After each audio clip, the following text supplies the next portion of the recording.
Welcome to Fight and Talk UK Crime. So this is the most bizarre story ever. So I've been getting a train to work basically because the filth took away my licence. Okay, so today I'm sitting at Maidstone West station in Kent, Maidstone West. Quite a popular line from Tunbridge, goes to Strood, then directly to London. And this guy, I've got my headphones on, I'm sitting in the shelter up the end of the platform smoking, because you're not allowed to smoke in stations, are you? This guy comes up to me and I can see him saying something to me. I take my headphones out and he's like, mate, is it alright to smoke here? I was like, mate, there's an old bill, literally an old bill station on the platform. I was like, but they're lazy, you don't see them, they don't come out, they don't do anything. I went, I smoke here every day. So this fella started smoking his fag and then gone, yeah, I don't really know what the rules are. I've just come out from 33-year prison sentence. And straight away, obviously, I've just thought 33 years. My instant reaction said, I said to him, fucking hell, mate, that was longer than what the Craze did. And he's like, yeah, I'm in the Craze book. I think Charlie Craze book, me and my brother.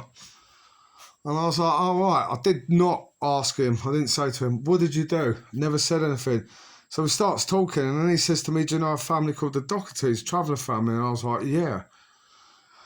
I was like, mate, I've got like a YouTube channel. I said, I do fighting stuff and a bit of crime stuff. He goes, have you? And we started, yeah. I said, I do know who the Dohertys are. And he said, I've got it literally started talking about the thing with the Joyces, mate. And I was like thinking, is this geezer setting me up or what? I don't know.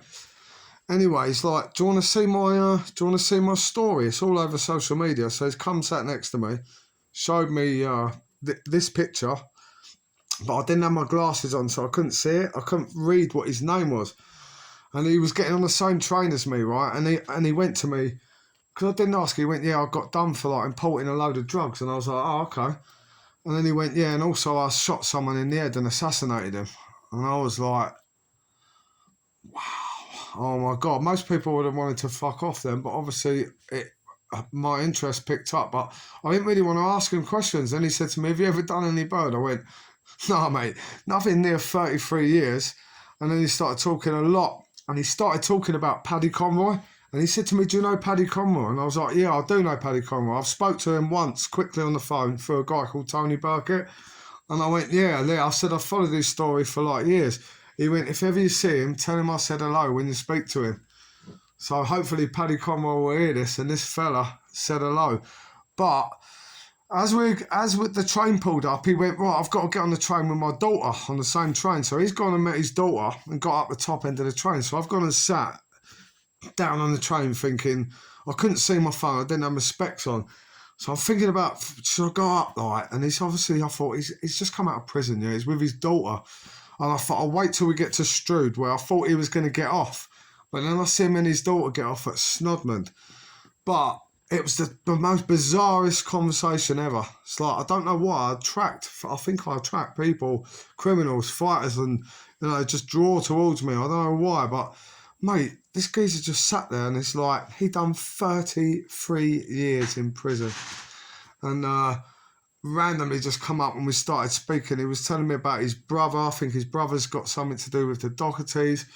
It was crazy. And just as we went, I went, have you ever heard of a fella called James English? I said, because your story would be perfect for him. And he said he has already contacted him via someone else. So I literally met this fella at Maidstone West Station, and I didn't know how to store his name, but he told me his name and I wrote it down. I spelt it completely wrong, but I messaged it to a friend of mine because I didn't know how else to write it. So I've now found him on the internet, and like I've literally just met, like, oh my God.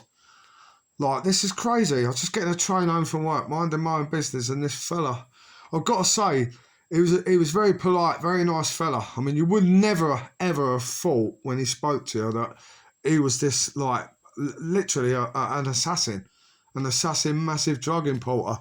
Anyway, thanks for watching. Don't forget to subscribe.